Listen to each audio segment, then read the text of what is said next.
The asshole for feeling unfulfilled even though I have everything I said I wanted in life. Sheesh. Okay. I, 37 female, feel like I'm in the exact life I used to dream about, and I don't understand why I'm not happy. I've been with my partner, 40 male, for 12 years. We decided before we got married that having kids isn't meant for us. We're both happy with that decision, and he's genuinely a good person. He's got a stable job, he's responsible, he's kind, he's consistent, he treats me very well, supports me, and he's never given me a reason to question his loyalty or intentions. A few years ago, this is exactly what I wanted. After a couple of chaotic relationships in my early 20s, I told myself I wanted peace, stability, and someone who I can actually build a life with. And that's what I have now. We live together, we have a routine, and we have a picture-perfect life, and everything is good. But that's the problem. Everything feels fine.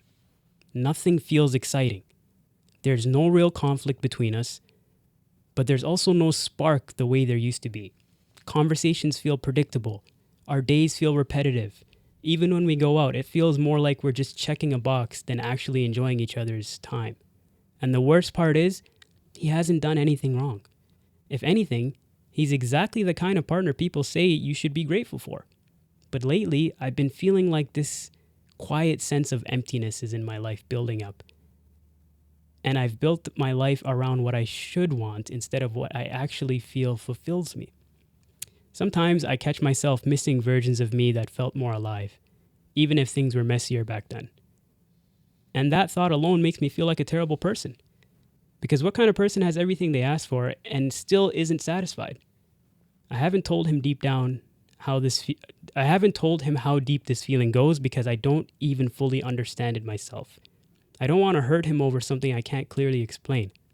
Part of me thinks that this is just what long-term relationships become, and I need to grow out of it. Another part of me is scared that I'm slowly disconnecting from something good, and I won't realize it until it's too late. So, am I the asshole for feeling this way, even though I have everything I said I wanted? I don't think she's the asshole. Really? All our life we're told that you should aim for this, and that. But there's never what happens afterwards, you know? Like, we're told to go to school. We're told to find a love person, someone to love. We're told to get married. We're told to get a house. We're told to get a job, you know? But nobody talks about the sustainment of that. It's totally normal to obtain all these things and feel like you've accomplished life, you know? But my thing is, when you're there, a relationship is not always going to have that spark that you think it's always going to have. You know what I mean? Sometimes that spark just mellows out to something in which will be a sustained flame. You know, it's not always going to be like a pff, in my opinion at least. I don't want to speak on your behalf, but I remember one time I asked this person, what does a long-term relationship look like? Because they were with their partner for 15 years, right? And I'm like, I can't imagine being with one person for 15 years. You know, at that time in my life, not right now. Of course I can. Not right now. And what they But say? then they were like, things are predictable, but that predictable is what gives me peace.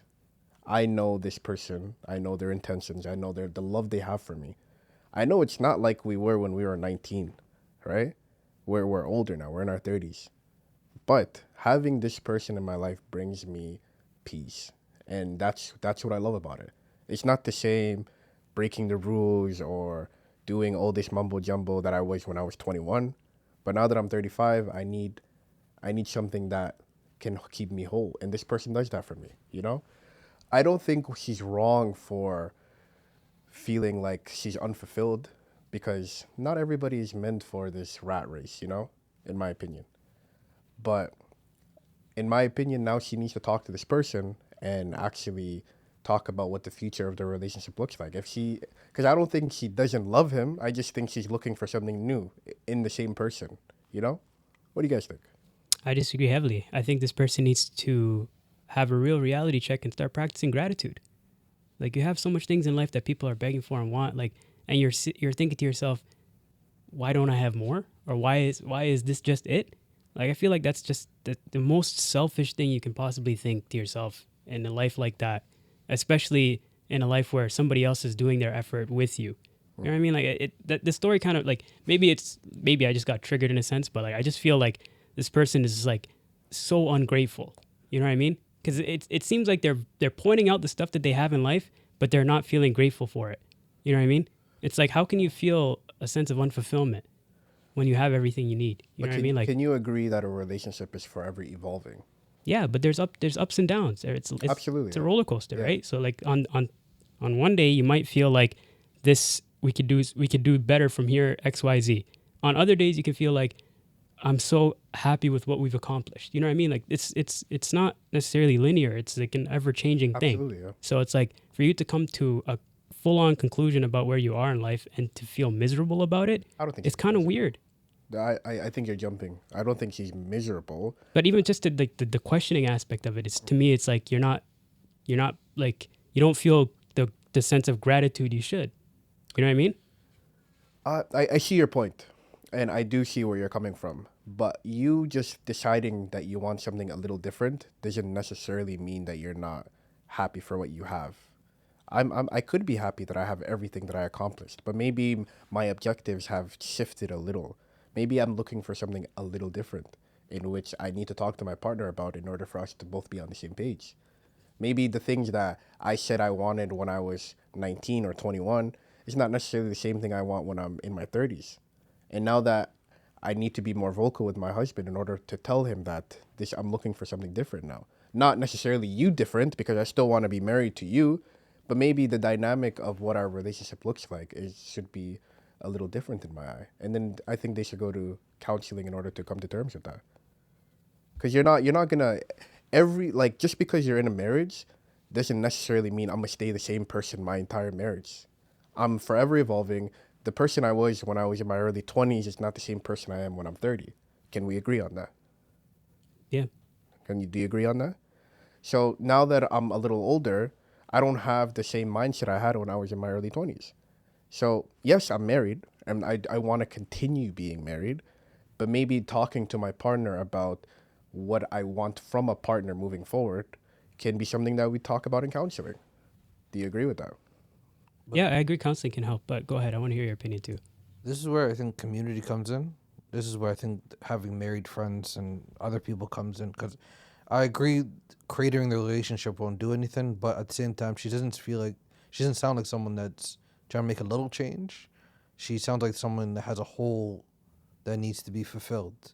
So she may need to look at what's her life outside of the relationship and then how the relationship can grow. And that's where married friends can come in and give their piece of, hey, this is where I was when I was at your phase of the relationship, and this is where we are now, and this is how we change things. So counseling may be, community may be that, but she may need to look at herself and then herself in the relationship to see what pieces she may change, because it may be just be her and may not be the relationship. I agree, yeah. To be honest with you, you make a really good point because in the story itself, she was mentioning that she came up of very traumatic relationships in her 20s. She had, like, you know, she just got into the phase of stability in this time of her life with this relationship, right? So she does have like a history of normalcy being weird and not like as, you know, straight and linear as it should be. And now she's kind of like caught in a rock and a hard place, right? That's where that kind of void and unfulfilledness is coming from. But get a fucking dog, man. Like, the fuck? Like what are you An talking? animal? These are rich people problems. Like, what the hell? Like, I agree. Counseling is a great start to have, and opening up this dialogue with your partner is a good first step to take. But like, what do you want? Like, do you want chaos? Like, is that what you're seeking? Get a dog. She The needs dog's gonna be barking every now and then. So, like, you know, like honestly, this is I don't know. My take of this is more so like, stop complaining of what you don't have and start looking at what you do have. It's hard though. If It is hard. You Easier have a said than passive struggle and you have a passive fighting. easier said than done. I It's agree. hard. Yeah, that's where I didn't realize that until I had married people around me. That other like counseling is one thing. Other people that are married that are able to speak to you about where they are in their phase of the relationship. Like if you're someone that's 2 years married and you speak to someone that's 7 years married, that's 5 years of extra experience that they may have, that they may be able to lend to, and that you don't have to pay for, Right. if that's just your friend. Good point. So speak to somebody, because it's something in her that she needs to come to peace with, then she can go speak to her husband about, hey, this is where I am, and this is what we need to do, instead of, hey, I'm putting all my stuff onto you, and now we got to figure ourselves out. Good point. You know, this may be an unpopular opinion. I don't believe it should be normal to talk about my marriage to my friends. I don't think I want to do that. I don't think my personal marriage issues should be something that is a topic of discussion to somebody else. Like, I get how their opinion may be valuable, but I feel like some things should be kept in-house. And I don't want to leak information to people knowing that there's still unresolved issues in my household. I think that's more of a female thing, though, because men, I agree with you on that. Yeah. Because I'm not a person that talks about anything. But I think that's more of a female trait of they have to speak to somebody about it. And especially depending on how long they've been married to their husband may not be a person that communicates well to them. And their friend may be a person that's married, but at the same time a confidant for them to be able to speak to and a sounding board. No, I'm cool with you talking about me to your, like, if my wife. I'm cool about her talking to her friends about me regarding certain things. But I would feel uncomfortable for her to take something unresolved that we have going on and go over there. You're saying friends plural. I'm saying one person. Regardless, same point. Just the plural doesn't change anything. It becomes fodder if it's a group of people. If it's that one person, it changes everything, because that person may be able to chime in a way that benefits you and benefits her. And we can get like actual professional support on that. We don't have to go to your friend to do this. The friend knows her, though. Yeah, but I don't like the idea of somebody in my life knowing extra things about me that only my wife should know about me. Yeah. That takes something. So come to, you know, like, imagine. Man, I feel like but you could get value from that. Yeah. Nah. Like if I'm having a situation with my wife, we're not on speaking terms. She tells her friend about the situation, and then her friend kind of shows her fault. That will help the dynamic we're having. But we can get that professionally. No, the thing is, I gotta pay money. I understand. I don't disagree that there's a benefit that comes with somebody providing another perspective. I don't disagree with you on that. Yeah. My problem is the aftermath. I don't like you now bringing over your friend knowing that about our dirty closet. No, you know what I mean? Our dirty laundry.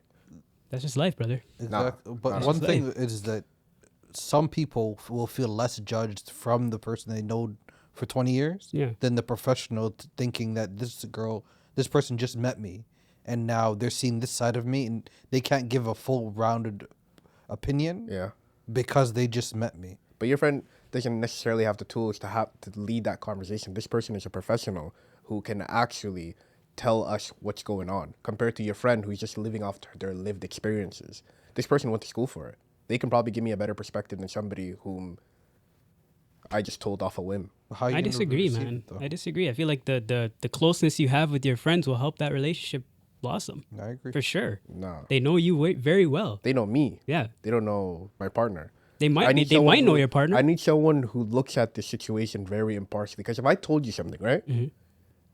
I know you wouldn't, but you would always be on my side. You know what I mean? If you're wrong, I'm not going to be on your side. I get it. But what I'm trying to say is chances are, most of the time, there would be the way I would say the story. So you think friends are less objective? Exactly. The person that you are, or the way that I say the story, I'm going to lead it towards my way.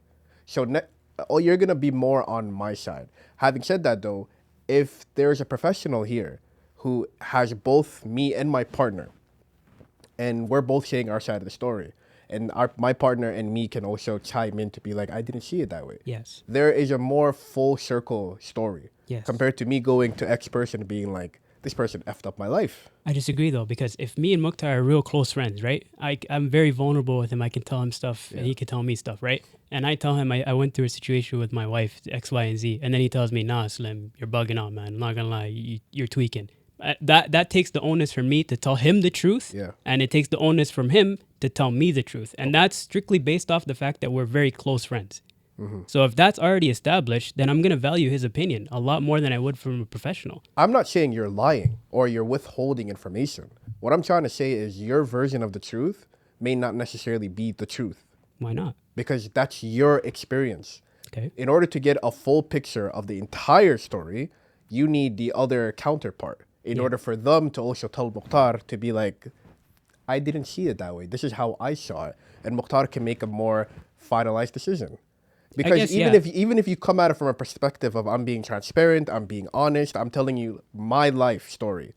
You're telling him for me from your main character syndrome perspective. You know Why what I does mean? that have to be the case, though? Why can't it just be the truth? It is the truth. Yeah. Your truth. Yeah.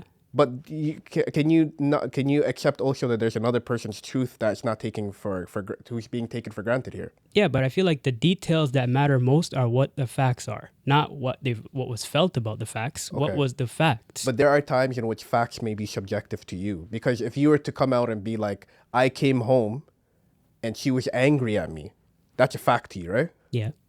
What if she was to be like, I came home in pain from X, Y, and Z, and he asked me questions that didn't necessarily like what was like, how should I put this? My way of saying like So instead of me saying she was angry at me, she's gonna say he made me angry. exactly. Then, No, you know what I mean? Where there then could that- be there could be two sides to a story. then Mukhtar could tell me that. But my thing is, there may be an aspect of you withholding that information that would have been pivotal for her to be there in order to add that information to A Mukhtar. piece that I left out that you left out that I mentioned is that the friend that you're explaining this to is a person with additional marriage experience. So you're speaking to someone that's been married a little bit longer than you, that may be able to. They're not healing your relationship. They're not healing your mindset, but they're giving you a different perspective to look at it that they've been through with their own relationship. That gives you the tool to go back to talk to your partner about it. Just because you've done something for a long time doesn't mean you're good at it. So can I ask you a blanket question? Go ahead. Would you ever tell any of your friends any marriage issues you ever had? That's a great question.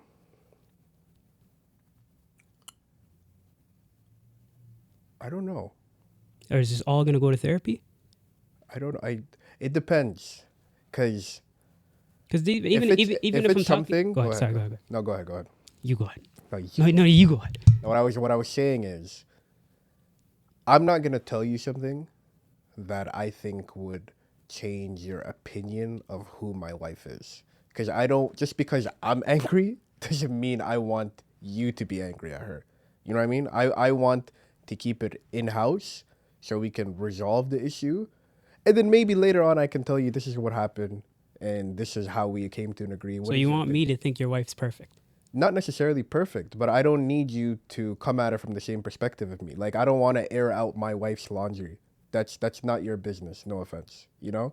Like, I will share with you, of course, what she's comfortable with, but if we both came to agreement that this is something that we should handle in-house, I'm not going to run to my friend and tell her things that may make her look like a terrible person, from at least from your perspective. I feel like, but that's you have to tell the truth though. Like if you're in a conflict, Yeah. and you lie about the conflict they're in, then you're the problem. I'm not It's lying. not the other person. Who said I was lying? No, I'm saying just hypothetically, right? Yeah. If you're in a conflict with somebody, right, and then you seek advice or you seek some sort of assistance from a third party, Yeah. and you're not honest about the conflict that you're with, or you're not even fully telling the full story based on not knowing the full story, Okay. right? Then you're not going to necessarily get the feedback that you want because you're not there's an element that's still like there's an elephant in the room still. You know what I mean? But if I'm truly like, if I go through a scenario with my wife, right? Like I was saying before, same scenario, same situation with Mukhtar. I go through a scenario with my wife. We had a little bit of a argument or whatever, and I told Mukhtar exactly what happened to the T from my knowledge, right? Yeah. There's still a world where he can tell me, yo, you bugged out. Even though I didn't tell him the full story. There's still a reality where he can tell me, yo, you bugged out. You need to apologize to that woman, man. Yeah. You're tweaking. And I'm going to be able to get that from him, as opposed to if I went to professional care, I might not be able to tell the story the same way. You know what I mean? Why not? Because I'm gonna be talking to a stranger. You know what I mean? I'm gonna have to like, a bit on edge. I'm gonna have to sugarcoat a little bit. You know, I'm gonna have to say it in different wording, as opposed to paying Mukhtar. them. You're paying them though. Why? Still, it's natural human interaction. I'm not gonna just randomly go to a stranger and be like, "Yo, she's bugging out at me. She tweaked out on me. She did this. She did that." I'd rather be comfortable saying that to my friend. Okay. That's just I disagree, because in a world where you go to your friend and she goes to her friend, most likely, I'm not saying that's the case, most likely your friend will agree with you. I know you may disagree with that point, but I honestly believe it. So going to somebody who is already on your side, who's already on your team, and expecting a different response, that's not necessarily going to be the case. If for most people, maybe the relationships that you've developed, you're comfortable with going to people and being like, yo, you're bugging, blah, blah, blah. But I do feel like for 8 out of 10 people, that's not the case. They have people egging them on compared to people who are telling them the truth. So if that's why I think the storytelling that you're going to go be telling X, Y, and Z is not going to be point blank the full truth that your wife needs to also be a part of. I disagree, man. I feel like it's a But maturity aspect. I honestly feel like I get where you're coming from, because I think you're a conscious person who always makes conscious decisions based off As stuff. likewise. You know what I mean? Likewise. Likewise. I'm You just know? saying, you know? I feel like he It's a said Spider-Man. XYZ to me. But at the same, See how you're the point not be like you, and I think I do this often. You are talking on behalf of a lot of people. This is your lived experience. You have a lot of people in your life that you can trust and can check you, right? Not a lot of people have that, brother. That's what I think. So if I'm going to X person to my aired laundry all out there, chances are they're gonna be like, yeah, fam, yeah. I don't need a yes man. But I feel like it's the way you're saying it to them. Like if I'm saying a story about a conflict I'm in, majority of the time, like most people that are in that situation are not gonna tell the truth about their flaws. Yeah. But I'm gonna tell the truth about my flaws. Keyword, being- I'm. I mean, I like to give that same fair shake to the rest of the world. Dog. Real shit. The world. Real shit. I feel Those like people. no, I feel like at a certain point, I have a maturity, like there's a bar, there's a line in the sand of maturity that you have to have at a certain point of your life, you know? And I give that same fair shake to everybody. And if you don't, then you're not as mature, you're immature. Yo, Simple as I that. just saw yesterday a UPS driver and a taxi man get in a fist fight for the most random reason. The level of maturity that you think people have. That's completely. I mean, you're just completely taking what I'm saying out of context. throwing That's what I'm saying. You're just throwing stuff at the wall at this point. I'm saying you, there's you have too common much se- faith in the world, and I feel like I'm a realist. No, you're too little, faith. Relax. Pessimism is high in this side of the room, man. I'm just saying. No, but the point I was trying to make was that I feel like to have that sense of security, Yeah. to have that sense of like trust in your friendships, you have to do the legwork too. You have to be honest with your flaws. You have to be honest with your parts in your life that aren't so glamorous. And that's where you get the real vulnerable, close friendships that you can trust moving down the line. And I agree 100% with what you're saying, that having friends that are in the situations that you're in, like married friends, experience really does matter. Okay. It really does. But I'll leave it at that. What Okay. do you guys think? Am I the asshole? No? Yes? No? No. I would say yes, because you got everything you want and you're still asking for more. Get a dog. You're the asshole. I don't think she's the asshole. Complacency is not something that just people choose and can be easily overcome. You got to work at it. And let us know what you guys think in the comments.